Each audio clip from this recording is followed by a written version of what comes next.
sure that our moderator for the day will be covering the best things possible about discussion, and there are certain key points will be covered by panelists of this discussion session. So the moderator for this session is Aryaman Tandon, the managing partner from Mobility in Energy and Transportation at Praxis Global. Sir, can you please be on stage? We have our panelist, Akash sir, the Vice President, Hardware Engineering, Statiq. Then we have Mr. Ankit Goyal, Head from Growth and Business Development, Astranova Mobility. And there's a change. We have another two members who will be joining us.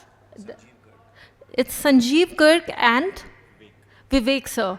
Can you please be on stage?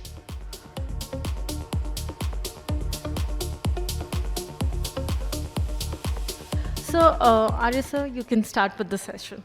Over to you. My warmest welcome to all the panelists. Thank you so much for making it to this discussion. Also, a big thank you for Informa for this prestigious event, and also putting together such an eclectic panel for a very pertinent topic. At the end, we can all talk about batteries and motors and controllers, but at the end, it's the services and the use cases that needs to be enabled with this EV transition. It's about the transportation, it's about the logistics, movement of goods and people, which is why we are all talking about this whole electric transformation.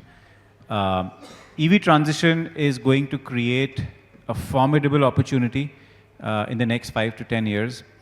We estimate that by 2030, the entire EV ecosystem will have almost 40 to 50 million EVs on road, if you include all the two-wheelers, three-wheelers, four-wheelers, buses. Of course, there'll be a big supply of two-wheelers and three-wheelers, given we are one of the largest markets in the world in both these categories. It will create almost $250 billion of a revenue pool if you combine all the ecosystem services, which is around the products, which is personal vehicles as well as commercial vehicles, the auto ancillaries and the components which the EVs will consume, and also the charging equipment which will be necessary for it. Also, one needs to include the end services. A lot of people don't realize, but there is going to be a massive revenue opportunity on the transportation side as well as the logistics side, which will be almost 60 to 70% of this revenue pool. And then the ecosystem enablers, which is around financing, insurance, leasing, also some of the ancillary spaces like charging, battery swapping, and technology and SaaS as well. So overall, it is going to be a massive ecosystem. And the fun part is this $250 billion of revenue pool will create almost a $30 to $40 billion of a profit pool. So it's going to create a massive opportunity for investors as well. Which is why it is very important to talk about 60 to 70% of this pool, which is transportation and logistics. And which is why we have an extremely enlisted and esteemed panel today. I would like to let them introduce themselves for this panel, and then I'll take up questions one by one. So why don't we start from here? Hi, good evening, everyone. My name is Akash. At Statiq, I look after the research and development, production and servicing of all the chargers on our network. And I'm looking forward for this panel discussion. Thank you. Yeah, hi, everyone. My name is Ankit Goyal. I head business development and growth at Astranova Mobility Private Limited. We are a EV leasing and a asset management company. I look forward to the discussion today. Aryaman, thanks for inviting us. Thank you. Good evening. I'm Sanjeev Garg. I'm an automotive consultant and has worked with Tata Motors in the commercial vehicle division, in passenger cars with General Motors, Force Motors, and Toyotas and Daewoo. So I've been now 30 years in automotive space, and after that I was with the EV space for last 10 years. Good afternoon, everyone. Vivek, Dhawan, I represent Omega Seiki Mobility. So, looking into the strategy and, the new initiative space here. So, a bit of a background about myself, an electrical engineer. So worked primarily in the power distribution sector for around 25 years, and then thought of moving to EVs. So that happened around 8 years back. Worked for Panasonic and companies like Exicom during my journey with EV. So at Omega, we largely do the L5 side of three-wheelers, and recently we are in the process of launching four-wheelers also. And we have two manufacturing units, one in Pune, other in Faridabad, and headquartered in Delhi, right? So we have both cargo as well as the passenger vehicles. And in cargo, we have been maintaining a podium position for the last couple of years and doing relatively good in the passenger segment as well. So thank you for having me today, and looking forward to the discussion ahead. Thank you so much. Thank you everyone for the introduction. And as you can see, we have a pretty diverse set of panelists here representing financing, OEMs, infrastructure, technology also if you talk about their roles. So Ankit, let me start with you. You sort of, from your role, you're looking at probably all the segments of the EV transition, right? Because with your leasing, focus of the business, you must be looking at transportation, logistics, you're dealing with the OEMs, you're dealing with the end consumers, both institutional as well as, retail consumers. How is this penetration growing? Which vehicle categories are you seeing the most adoption? If we talk both about on the transportation side, you have the buses, you have trucks, you have three-wheelers, and also on the passenger side, commercial side, two-wheelers, four-wheelers. Where is this transition headed? In the next 5 to 7 years, which categories and which vehicle types do you think will be the most penetrated? So over to you. Love to hear your views. Yeah, so, from my lens, looking at the ecosystem for the last 5+ years, let's divide the mobility and transportation sector of India into two categories. One is people mobility and the other is goods mobility, or you call it cargo mobility, right? Now, in terms of people mobility, there are, 3-4 sectors, for example, mobility via railways, roads, and airplanes, right? If you look at Indian Railways, and both for cargo and people, Indian Railways is now 99% electrified already, right? So we have achieved almost full electrification. The coal-based railways, the diesel-based railway engines are now things of the past. If you look at the portion of ship mobility in India, is very small, so it's not significant to talk about right now. If you look at air mobility, there is no EV penetration there, right? Now, in people mobility, there is a very high penetration of EVs in the four-wheeler category. We recently saw that around 5% of the sales of passenger mobility vehicles are now coming via EV, and this has doubled over a year, right? So I think that's one key area. Now, on the cargo side, there is a lot of action happening. If I talk about, two-wheelers, electric two-wheelers, right? They have been on the horizon for a long time, and I think a large part of the penetration is happening there. Both personal mobility and goods mobility via electric two-wheelers. There are various reasons behind it, but I think that is one area where the penetration is high and expected to be high. The second category of cargo movement is three-wheelers. Three-wheeler cargo movement started on electric a number of years back. We have seen some penetration. There has been some roadblocks and challenges, but that area remains under-penetrated. Yeah. And then four-wheeler cargo is again not very highly penetrated on EV, but these are the growth areas.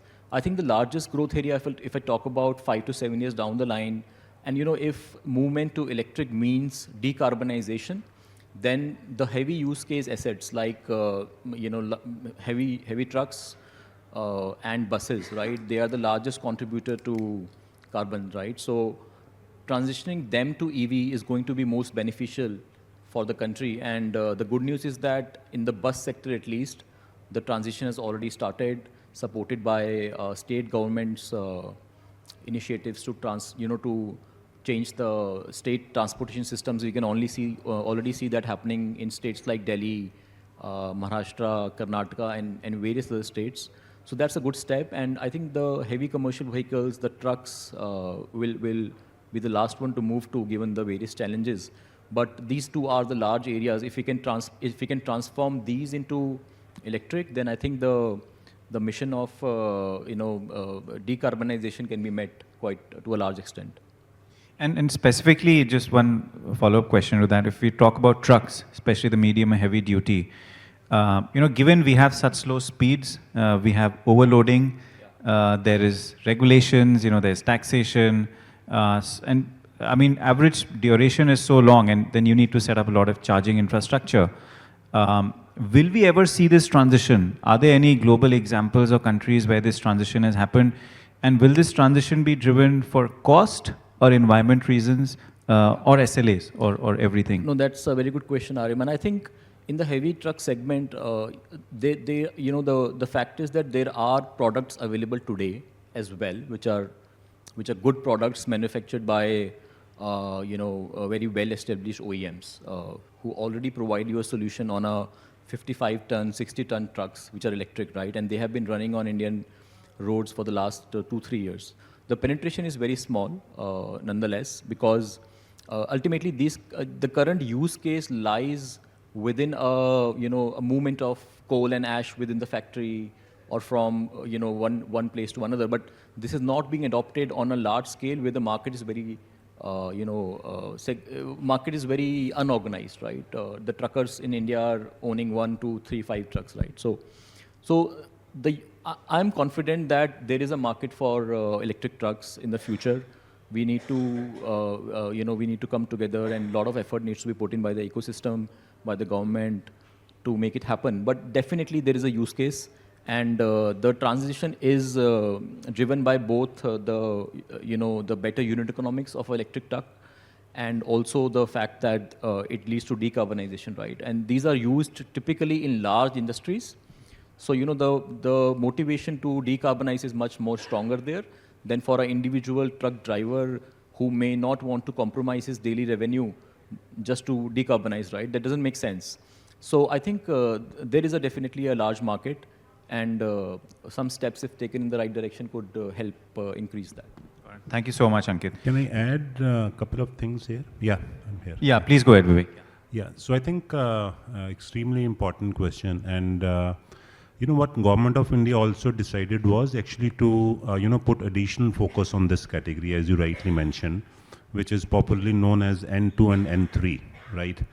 So the reason was, though the population of N2 and N3 category, amongst the entire vehicle population is not even 5%. It is between 3 to 4%.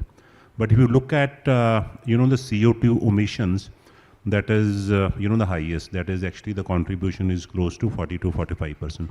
So that is why Government of India started coming forward. They actually approached OEMs like us, and with a request to manufacture products which can be used. And obviously now the subsidy is also available in N2 and N3, so that the adoption becomes faster. So we are working on a couple of things. The most important challenge here was to reduce the initial capex, which we are doing.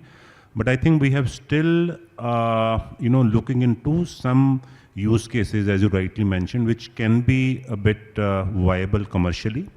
So I think one conclusion which was given was that, even a 55-tonner or a 60-tonner cannot be run initially, for interstate applications, right? So that is one thing which we decided. We are not going to do that. That is not commercially viable, and then there are limitations on the charging infra side as well.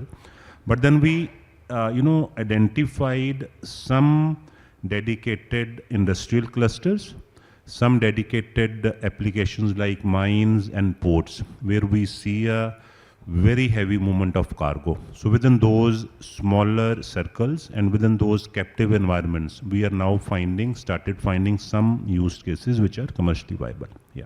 Got it. And since Vivek, we already moved to you, if we just press on this topic further, and I mean the economics of ICE versus EV, for medium segment, for heavy duty, for light commercial, how is it different? Where do you see this reaching the tipping point where at least the customers make EV their natural choice? Of course, economics is not the only thing. It's also SLAs, it's also availability of charging, right? A lot of things also about, deployment of capital, because there's a higher upfront cost in terms of EVs. And also, if we look at some of the light trucks and also the truck side, the supply is very fragmented because a big chunk are driver cum owners, right? For them to be able to understand lifetime vehicle and TCO, probably it just takes so many years. So you might see adoption happening faster on the institutional side as compared to the DCO side. How are the economics, across all these segments? Is also if you cover bus, if you can talk about, or that's comfortable, I'll ask some other panelists. Could you throw some light on that? Yeah, so I think I will come to, the four-wheeler category also, but I think the best example in this case has been, the three-wheeler cargo, right? So, in terms of moving cargo, and if I compare a three-wheeler cargo with an entry-level four-wheeler, so, they carry almost, the same payload, almost, between 700, 800 kgs. So how actually we could achieve that? And I can tell you that the three-wheeler is one segment which actually has seen the fastest penetration of EVs. If I actually look at L5 today, so we are almost 30%. We do around 70,000 per month, all the categories. But if you actually look at only EVs, so we are doing close to 20,000, though there is a lot of contribution from the passenger side also, but 30% penetration is extremely good. But how actually we could achieve that was, so there are three things, when we start looking at, the cost economics part. One is obviously the initial Capex. And today, if you compare a three-wheeler EV with a three-wheeler ICE, both on the cargo as well as on the passenger side, you will see a 1.3x factor. So it is just higher in terms of initial cost by around 30%, right? The second point and the most important point is what is your cost of running that vehicle, right? So, and there is nothing to sell about that. But an EV three-wheeler, how much it does around between 75 paise to 1 rupee per kilometer, as compared to CNG, which does around 2 rupees 75 paise per kilometer. Diesel, it is around 5.5, per kilometer. So you can get those benefits, from the day one when you start running your EVs. And the third part is on the maintenance side and, replacement of critical mass or the spares, where EVs and particularly, on the three-wheeler side, we have to actually look at changing the batteries after 5 years. But looking into the first two benefits, low Capex and extremely low cost of running. So even if you have to replace the batteries in 5 years, so the TCOS is much, much better as compared to a diesel vehicle. So this is how, we could achieve that in a three-wheeler. So I think the similar story is also to some extent available for the entry-level one-tonner trucks, where actually we are planning to do a 1.3 or a 1.4x factor as compared to an ICE, right? Though it is a highly, crowded market, but that is what we are trying to achieve. But there are extremely, I would say, tough challenges with the medium as well as, the high commercial vehicles category. So I think just for, the benefit of the audience, I will just give you, some numbers. So I think in terms of, let us, do a 12-tonner cargo truck, right? Presently, the cost of a 12-tonner truck as compared to an EV is around 2.5x. And in terms of absolute value, it is higher by 39 to 40 lakhs. This is the present situation, right? And then in terms of, the payback period for a three-wheeler, it is just 6 to 7 months. For a 12-tonner truck, for let's say a very basic FMCG application, is as high as 3.5 to 4 years, right? So that is why we went back to the government, requested them to subsidize this segment, and we have been relatively successful. But I think to some extent we have been able to bring that Capex down, but not to the extent where actually we could achieve that 1.3 or 1.4x factor, but we are working on that. And we have been now supported by, the battery pricing also, which has come down drastically, during the last couple of quarters. But still looking into the third part, which is, looking into a diesel vehicle which can run for 15 years. So the replacement of battery, which has to be done after 8 years, looking into 100 to 120 kilometers running per hour. So that part is still not sorted. But we are hopeful that, the way the battery prices are coming down, and I think within 8 years, we will be at a situation where those, replacement will be done at a largely, lesser cost, right? Got it. But those are still some questions which are not answered. Yeah. But I think we would like to see a lot of progress in terms of localization of battery cells, working on some more technologies, Technologies, right? correct. And I think two big assumptions in any TCO is the salvage value and the life of the vehicle. And I don't think we still have enough data, or do we, to prove that this would be the resale value of an EV or any small salvage value, and also if the vehicle is going to last that long, and especially those batteries, because a lot of the vehicles which I'm hearing are, and as the technology matures, are very new on the road, so which have not played back their entire life. A lot of the actuarials and all the modeling around that's being done is not still proven by real life cycles, right, of vehicles. Yeah, but I think we have seen those practical use cases also. Like I said, we started manufacturing 5 years back, and now we have seen those vehicles, coming back to us for replacing the batteries. And most of them have the battery SOH, which is, below 70%, and we don't find them, reused for an EV application. But, the commercial sense of monetizing that battery, we are not getting, the true commercial value. So it is just as scrap value. So some assumptions. Some assumptions, yeah. I'll move to Sanjeev. Sanjeev, you've also been humble in the introduction. You're also an entrepreneur on the EV side, which probably you didn't talk about, but at least I know that personally. You've been on the commercial vehicle side, you've been on the personal vehicle side. You've seen this whole transition from multiple lenses.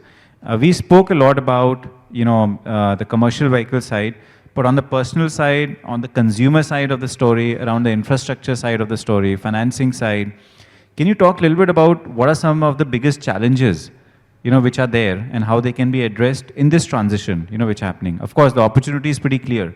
It's cost, it's SLAs, environment, but each segment has its own unique challenges. And what can be done to overcome some of those to drive a better transition and a faster one? Thanks, Aryaman. I think Mr. Vivek has covered a lot, but I think I will just give some statistics. As you can see that 57% of the sales of EV is coming from three-wheeler and two-wheeler. So one thing is very clear that three-wheeler and two-wheeler has proved on their TCOs, and they are the one which is showing a growth. And government has also given a target that by 2030 it should be 70 to 80% adoption. So they are talking about 100%, but it's not be possible. It can be 60 to 70%. On buses, there's a lot of movement, but it's because of the headwinds. What are the tailwinds? I will just talk about that little bit. But on the buses, I think it's a lot of government support coming in, and that's a growth which is projected 3.6 times at least by 2027, that is 2 years. And there's a lot of movement coming in that, and it's a 15 to 20% lower than the diesel TCOs which is coming on the electric buses currently. So the actual cost of the buses are very high than compared to the diesel buses. LCV, I think Mr. Vivek, right, has talked a lot about that. So 15% penetration by 2030, government is talking about, but let's see how does it happen. PC is one of the segment which is not growing very fast. It's only 6% penetration you have talked about, 5 to 6%. And that's some of the reasons which I can just talk a little bit on that. Aviation and maritime is now moved to more of a SFA and hydrogen based and other things. So there's not much on the electric side there. So you can clearly see wherever we are successful on the EV, it's all about economics and TCO. It's not about basically that what is the government policies are promoting the TCOs, then only it is helping the industry, and which has happened in buses and three-wheelers specifically. When we talk about buses, government policies on intercity and the feeder routes has been very, very positive. And a lot of government, central government is giving a lot of subsidy to the state government to buy these electric buses. And there are two reasons. One is obviously to reduce the pollutions in the big cities like Delhi, Bangalore, Mumbai, etc., Pune and all. So there is a lot of adoption which is going on. But second thing is that the whole operating and maintenance cost is 16 rupees to 17 rupees, which comes per kilometer. And the diesel charging cost is 5 rupees, so it is much lower than the diesel cost. Though the cost of acquisition of the bus is higher, but these are mainly getting more financed internally by the big companies like Tata Motors and all. And with the government subsidy coming in, it's helping a lot. So this is what is helping on the bus segment. And I clearly see that there will be a lot of growth happening into the intercity bus operations, specifically into the city bus service when we talk about most of the cities, you will see a lot of penetration happening on that side. But on the intracity, yes, some of the companies have started running on that because again on the TCO side they are low, much faster service. So that lot of adoption is happening there, but that's not much of the support on the government. On basically on the challenges on this is basically what we see is obviously there are two things. One is the lower battery cost, which a lot of work is happening on that side. So, and then the charging infrastructure in the buses is not required much because of the average running, but when we talk about intracity, it is required because the distance can be anything from 100 kilometers to 800 kilometers for the different routes, and then you need the very fast charging for these batteries then. On the three-wheeler side, I think a lot of discussions happened, so I will not cover on that. There are a lot of good things are happening there in three-wheeler side. And as I was talking about, the penetration is also very high on the three-wheelers. So a lot of good things are happening, and it's mainly the TCO which is driving this. And a lot of financing and leasing options were also available on the three-wheeler on the initial side. Government subsidies were available. And I think in the FAME 2 policy, they are continuing with the government subsidies on three-wheelers. So they are talking about dropping in the passenger cars, but they will continue with the three-wheelers, if I'm not wrong. No, so on the three-wheeler side, the 1 lakh has come down to 25,000 rupees, Yeah. but I think the battery prices have also gone down, not to the same proportion, but yes, around 50 to 60%. On the passenger cars, they were never on the radar of the government, because if you actually look at the population of PCs in India, it is around 7 to 8%. So yeah.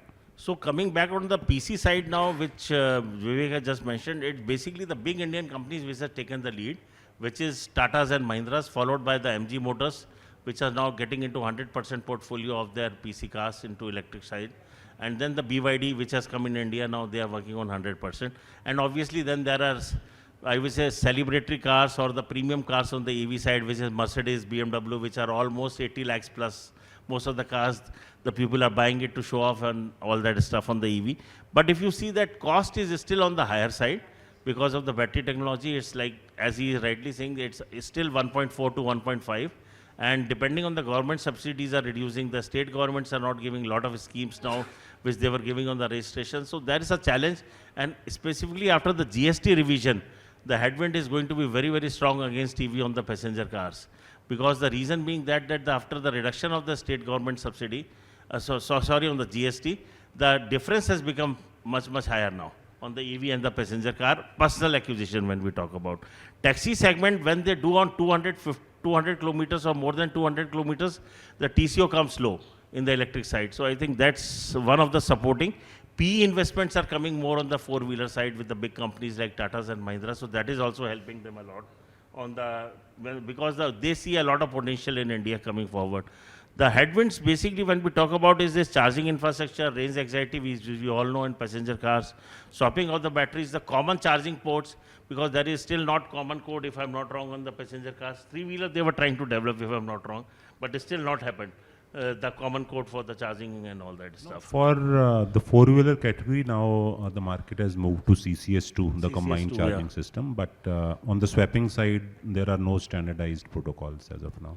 And on the four-wheeler side also, the rear magnets, which we all know, a lot of story going around, so we don't have to elaborate on that. So that's getting the motors costlier. The motor technology is still, in India, is still nascent. It's not very high. And then the low adoption which we talk about, and I think one of the thing also on the EV passenger car, the people are very afraid because of the roads, specifically the city roads. If you see the city roads, when the rain comes, I don't know how many people are from Gurgaon and Delhi, most of the roads are in the water. So if you get into the EV, then a lot of problems comes. When I was in the Blue Smart, so I had a lot of experience, IP60 and all that we talk about, but then the battery water was entering and the heavy warranty failure was coming, which companies were not even addressing. So I think this is the major thing where people does not want to go into EV and still want to depend on the ICs in the personal cars. Yeah. And I think the transition, especially on the four-wheeler side, is a bit funny, Sanjeev, right? Because there's also this washing, environment washing term. I saw, I don't know if all of you have seen, but there's this ad of electric Hummer, which is almost, I think, 1.5, 2 tons of batteries in it, does 0 to 100 in 2.5 seconds or something like that. So is that truly environment or is that truly performance, right? And you're driving incentives, etc. for it. Anyway, I'm moving to sort of, Akash, sorry for, apologies for coming on late to you. But I think all of this story, everything that they're talking is the weight of that rests on your shoulder from the charging infrastructure. I have a couple of questions, and if love to hear your perspectives. How ready is the charging infrastructure for this? We'll have about 40 million EVs. How ready is it? Number two is, what all models will be necessary? Of course, you can't only have public chargers, right? There need to be home charging, especially two-wheelers, four-wheelers. There needs to be swapping come charging, right? And there are also newer models that are being sort of discussed. Will this be a private story? Will this be a government story? Will public players overtake this? Will it be a commoditized play, or will there be some value creation which might happen? Because this is very infrastructure play, and right now, only few players are creating scale. Another question which I have is, the current supply is very underutilized. I think the best-in-class utilizations we are seeing is about 25-30%, that too in very high density pockets. And wait times are already high, right? Some people already need to wait. Will public charging, actually work for consumers, or will it only be for institutional and captive, fleets? And finally, one small question is, are you seeing any, there is, of course, can there be indigenization of the batteries? There have been some innovation like Log9 and a couple of other players who are trying to do stuff around the cells. Is there some proof from the charging side that the domestic technology, is it better? We can come to that later, but some of the earlier questions, if you can talk about. Okay. Thank you, Aryaman, for the elaborate questions. So I'll start, to be very honest, in tier 1 cities, the charging infrastructure is quite in good shape. I'll give you an example. So in early 2020, when Statiq was trying to install chargers in NCR, so we used to go to all the hotels and dhaba owners, and we used to say that there is something called a charger. So they used to say, कि भैया अभी EV तो आई नहीं, आप charger क्यों लगा रहे हो? That was the most valid question that everybody used to ask us. So I used to quote them by giving an example of a chicken and egg problem. Okay. Now, from centuries, this debate is going on. Both are equally important, chicken and egg. Nobody knows who came first. Same is for EV and EVSE. EV industry has to do their own job, and EVSE industry has to perform, has to improve on the infrastructure, have to install chargers. So these go hand in hand. So there has to be a balanced approach going forward. Now, in 5 years of time, Statiq has installed 8,000 public chargers entire in our country. So as you can see, so what I have realized is, like, when we are doing something in India, at first it looks difficult because there are a lot of challenges, infrastructure problem. But when you are used to doing something, then there is only execution has to be good enough for expansion. So that is my personal learning. Nowadays, all the people, all the EV owners, they are talking about कहाँ chargers लगाया है, there should be appropriate number of chargers. But my simple advice to everyone is, we should not hunt for numbers. Like, there are very theoretical numbers. Some agency says that for every 7 EVs, there should be 1 charger. Or for every 20 kilometer of highway, there should be 1 charger. But I think we should not go for this magic number. What our country needs right now is a reliable network charging ecosystem.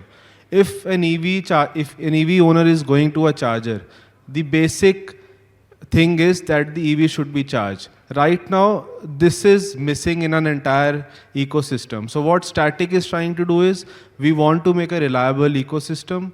We want to be customer friendly. As you all know, India is very feedback centric. Everyone has feedback. So what players like us has the opportunity to listen to our customers and do quick improvements on all the overall product, on the software side, on the EV charging ecosystem. So I think that is the most important part that our country needs right now. And we should not just blindly follow the numbers that some agencies are publishing. So right now, 2-3 major CPOs are there in our country, and around 30-40,000 public stations have been installed. But we have to look how reliable they are. So I want to give you one example. So when we were starting in 2020, there were a lot of chargers in central Delhi. Okay. Now at that time, I can understand the standardization were not there, which connector would be the future. But those were Shademo connectors, which were, the EVs were not of that type. So all the chargers in central Delhi, they were not useful for the entire public. So as you can understand, this is very important. We need to understand what are the standards that would be prevalent going forward and how much investment we have to make on that product.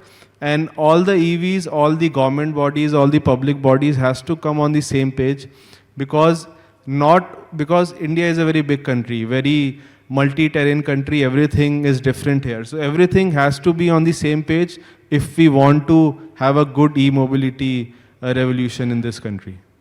Thank you. Yeah, and also some of the figures, right? 7 or 9 per EV, 1 per 7 or 9. A lot of them don't take into account the vehicle mix, right? Because those are global standards. India has a big supply of 2-wheelers and 3-wheelers. So for that, you might not need those many chargers, right? Of course, globally, there are not so many 2-wheelers and 4-wheelers. Can you talk a little bit around the technology of the vehicles as well as the charging? How fast is that improving? In terms of fast charging, when do we see that as, being 90-100% or majority of the supply? Will home ever have fast charging? Is that even needed? Are the economics better across the two technologies? Between swapping and charging, what's the right model? Which is sort of adopting faster? We need both, or what mix? And for the fun part, would love to know who's the chicken and the egg here. Maybe that's a debate between you and Vivek, but is the charging the egg, or is the OEMs the egg? And which of course needs to come fast. But if you could talk about that as well, right? So personally, in my opinion, battery swapping is majorly beneficial for 2 and 3-wheelers going forward, because these 2-wheeler, 3-wheelers are light in weight. The battery is smaller in size as compared to MHCVs or 4-wheeler going forward. And right now, there are a lot of battery swappable stations in NCR only, where all the 2-wheelers and 3-wheelers are already using the battery swaps. And that is more beneficial for them, as the time to refuel is very less for the fleet companies and all the logistic companies that have 2-wheeler and 3-wheeler fleets. For 4-wheeler segment, I personally think that chargers will be more scalable going forward. In terms of charging capacity, so in the last 5 years, lot of improvements have been done from the 4-wheeler EV side. Firstly, when Nexon was launched and Tigor was launched, so they were capable of taking only 20 kilowatt per hour. But after 5 years, most of new EVs are capable of taking up to 150 kilowatt per hour. So that is a vast improvement in last 5 years. And if I talk about commercial segment, heavy duty vehicles, so their battery size is quite large if I compare to a normal passenger vehicle. The average battery size is around 300 to 400 kilowatt hour. So it means 300 to 400 units. So for that to charge in 1 hour, the charger capacity has to be above 180 or up to 180 to 360 kilowatt. Then only it will take 1 hour of time to fully charge the commercial vehicles. And going forward, we'll also have to take care of the thermals going forward, because if we increase the battery intake capacity, there are a lot of thermal heat would be generated. So a liquid cooled solution will also come into effect going forward. So I think the charging speed is very important for heavy industry for the EV charging ecosystem. And one last question to you. Electric, air transportation. There's so much innovation happening on drones. We've seen some test flights, where they've even moved around humans. Of course, they're hanging, and I don't know how safe that is. Will that be a reality? Can India do something like a 2G to 4G, 5G transition here, where they don't need to build now so much around road infrastructure, but it directly moves to air taxis, air transport? If the technology is 3 years ahead, 5 years ahead, then probably yes. But if it's 20 years ahead, then probably we can't wait. We need to still, invest more on the road infrastructure. But is air transport for the normal consumer a reality of the future? What's your view? And two, will we take the leap? How far off that could be? Okay, so my personal opinion about air taxis is that it is very feasible. So there is a separate term for that. So all the electric air vehicles, they are termed as electric vertical takeoff and landing aircrafts. Okay, now in layman terms, it is an electric helicopter. Okay, so it is meant for short-term distances. They are a combination of multiple rotors, similar to like drones. So going forward, you will see these type of aircrafts in India and in the entire world. Now, if I talk about the reality, so right now in Europe and US, this technology is already in place. The aviation body has also rolled out a white paper regarding the policies and all about air taxis. And 2-3 startups are already made their pilot runs. And now they are into the certification stages. Now there are certain guidelines for air taxis. As you know, if something is flying, there is a lot of safety protocols that have to be in place. So yes, in Europe and US, in I think 1 or 2 years, there is a possibility to start commercial jets or commercial pilot runs. If I talk about India, there are some startups in South India that have started making the prototypes of air taxis. I think in Chennai, there is one startup who has already developed and showcased a prototype in Dubai Air Show, so which is a good sign. But right now, the challenge is that for it to be commercially viable, the aircraft has to be minimum 90 to 120 minutes of flight time. But right now, the battery density is not that much. Currently, right now, it is only 300 watt-hour per kilogram, and which will only be able to take 30 minutes of flight time. So I think in that segment, we need to work a lot. And in India, I think in coming 2-3 years, there is a possibility of seeing a pilot run. But yes, this technology makes sense, but it has to be very safe and sound. And our aviation ministry should also develop a white paper or a policy of sort type so that we can see that in future. Yeah, talking about policy, I was reading this interesting article where it said that autonomous driving will be faster adoption in India on the air rather than road, because air will not have cows, it will not have jaywalkers, it will not have cyclists. So that will be a much faster autonomous driving transition than the road one, and that's why air travel, not because of speed, but also adoption of autonomous travel, right, could be a much better option for the future. We'll wrap up the panel in a couple of minutes now, but within the audience, we would love to take a couple of questions, 3-4 questions, I'd love to take. So if you could, think about those, hold on to your thoughts, while 1 or 2 things I just want the panel to address more. Ankit, I'll come back to you once more.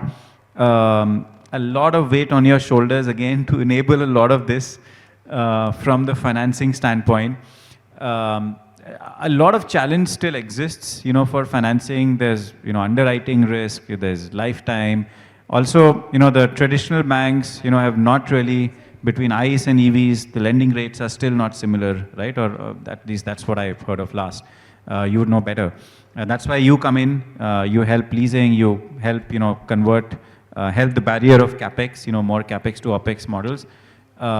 Is this a long-term play of leasing? Is this temporary till interest rates stabilize?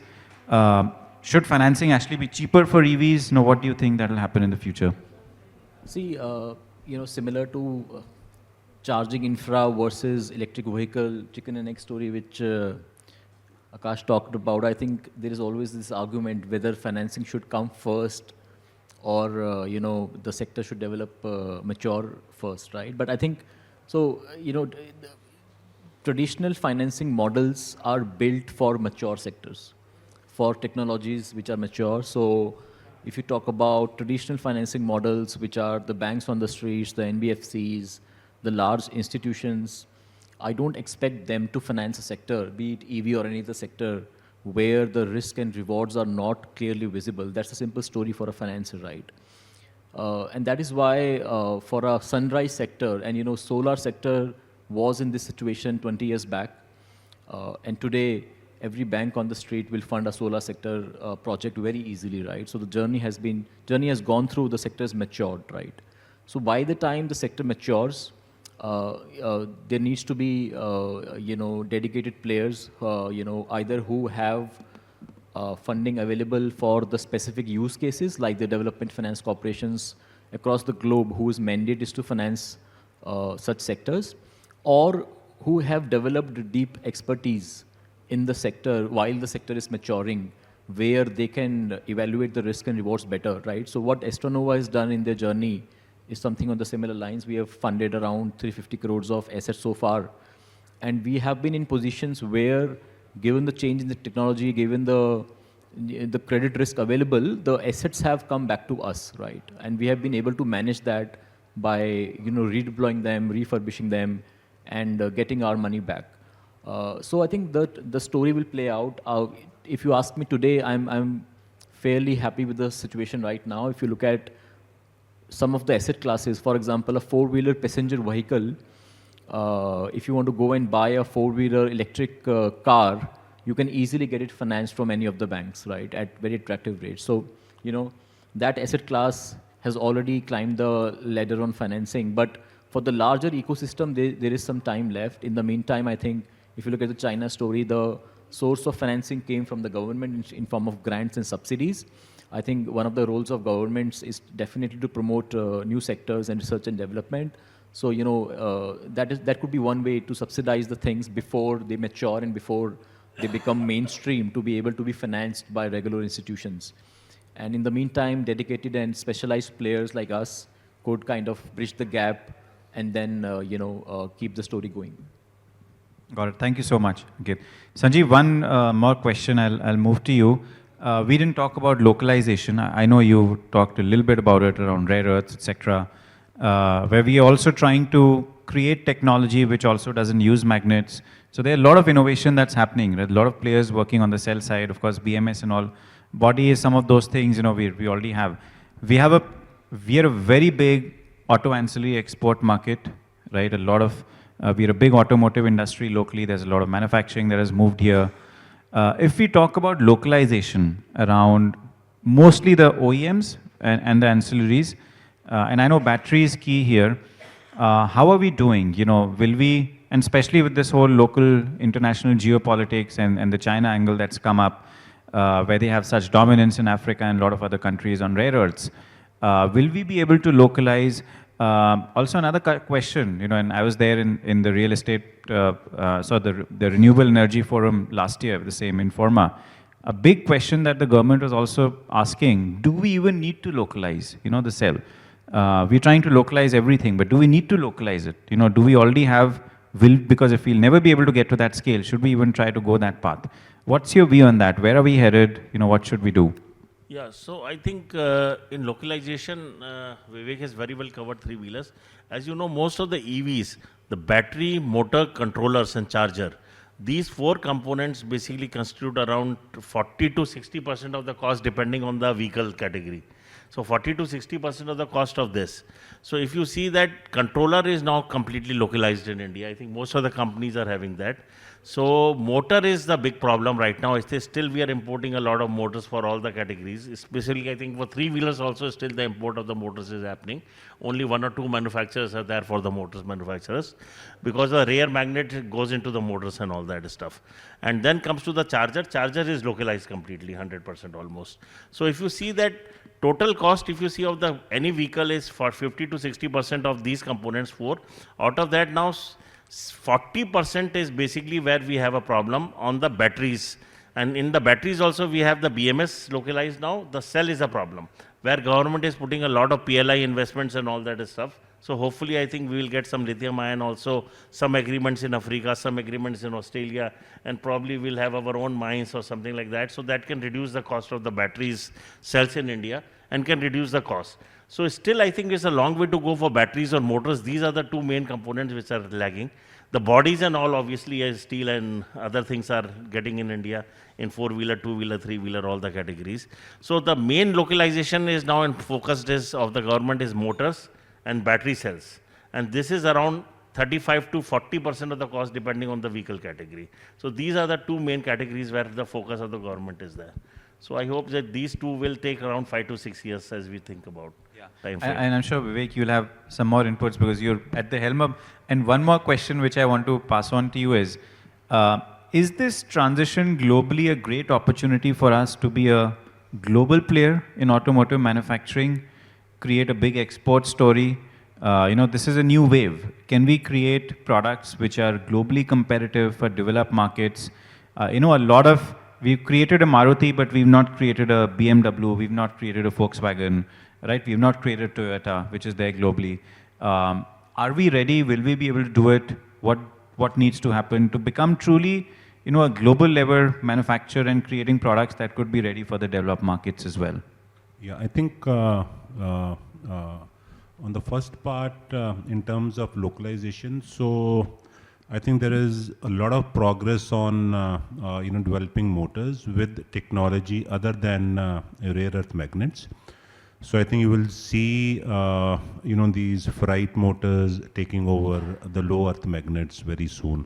Though there are challenges in terms of their efficiency a bit heavier, around 10 to 15%, but I think it will solve the major problem of having these supply chain related disruptions. So we are moving towards that, and that is one good news on the motor side. On the battery side, unless we don't look at the different technologies other than lithium ion, so I think we will be dependent on these critical elements either from China or some countries other than China. But that mining and refining has to be something which has to be outsourced to some of these countries, right? So that is something which we are still exploring until we do the aluminum ion, sodium ion, or the hydrogen fuel cells, which are also actively being pursued. But since for the last 5 years we have been focusing on lithium ion, so the battery is still a question mark in terms of localization. Not that we don't have the skill set or technologies to do that, but the availability of critical mass will remain a challenge as of now, right? So in terms of going global, yes, why not? We have done it earlier. We can do it for EVs also. We have excellent examples in terms of a few child parts and as well as few critical components. BMS is, I think, one product which we have shown to the world that we can do that, and that is how we have been actively pursuing even companies like Tesla and BYD with supplying those components. In terms of one category which we do, that is three-wheelers. So I think India is definitely going to take a leadership role here. So we have seen the African continent where actually we have beaten China with our range of products, which are much superior in terms of safety, in terms of performance, and obviously in terms of pricing. On the four-wheeler side, I think since we are also in the process of establishing those products in India, so that is something which we need to continuously look into while first of all fulfilling the domestic need and then looking at going to the overseas countries.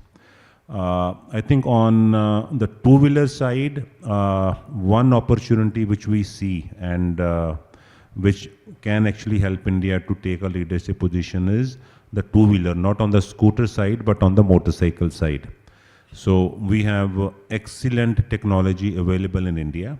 Unfortunately, if you look at the two-wheeler demographics between scooters and motorcycles here. So motorcycle is something which could not pick up in India because of that price disparity. But we have seen some good use cases and a lot of demand of Indian two-wheeler EV motorcycles. So that is one segment which can be looked upon while we look at becoming supplying those products to countries other than India as well. So those are my thoughts on how actually we can take a leadership position. Yeah. Yes, on the export, I think Aryaman, I can add 1 or 2 points.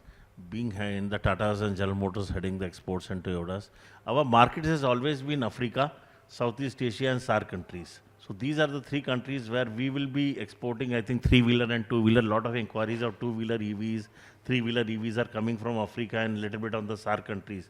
We are almost there in Nepal, we are almost there in Bangladesh and all that little bit. But when you talk about passenger car, we always have the challenge, and we have never been able to do the passenger cars export-wise, except Maruti's and the international players. But domestic players, if you see, they have never developed the car for the left-hand drive markets. And it's a lot of technology, a lot of money, which I think still we are not ready to put in for the left-hand drive, because there are developed markets when we talk about US and Europe specifically. So I think we will not be a very marginal player there. But Africa, Southeast Asia and Asia, SAARC, I think we can be probably the export market. And we saw China create BYD. I mean, they were not a player globally on the automotive side, but they rode on this wave. So you're saying to be a globally dominant force, we've again, EV side, we've sort of missed the bus, or we still have time? As I told you, that 2-wheeler, 3-wheeler, yes. But when we talk about heavy MSCVs and especially passenger cars, the China is a left-hand drive market. So they have the natural advantage when they develop the product for their market. That natural advantage is with them, with the BYDs and all, that they can put the same product with little bit of a changes in the European markets. But we have the big challenge of left-hand drive actually with us, and that involves the technology and the investments. Bye-bye. First of all, thank you so much, sir. I think we have just been bit late of our schedule. Maybe that's why we are seeing less of the people. But thank you so much, Arya sir, for conducting this wonderful session. It was informative, very progressive. And now it's time to give token of appreciation to all our panelists by our moderator. So first, the name is Mr. Kashdeep, sir. And I would request each one of you to please come ahead so that we can give the token of appreciation one by one. Akashdeep sir, then we have Ankit sir, then we have Sanjeev sir, and then we have Vivek sir. Because 2 of our panelists were replaced.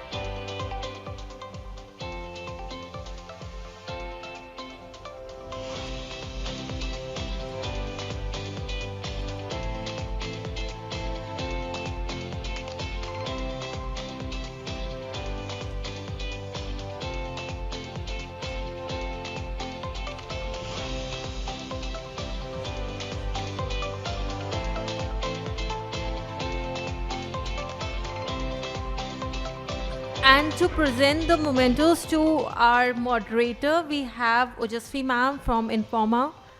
Ma'am, please come.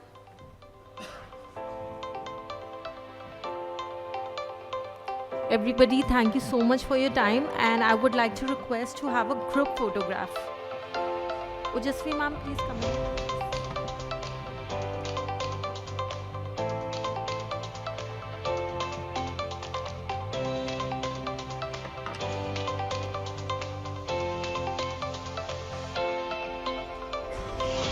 And with this, we have just winded up our day 1. I would like to thank our conference partner, session partner, and our knowledge partner. This was the end of day 1 at Hall Beta of 3rd edition of the Battery Show India. We'll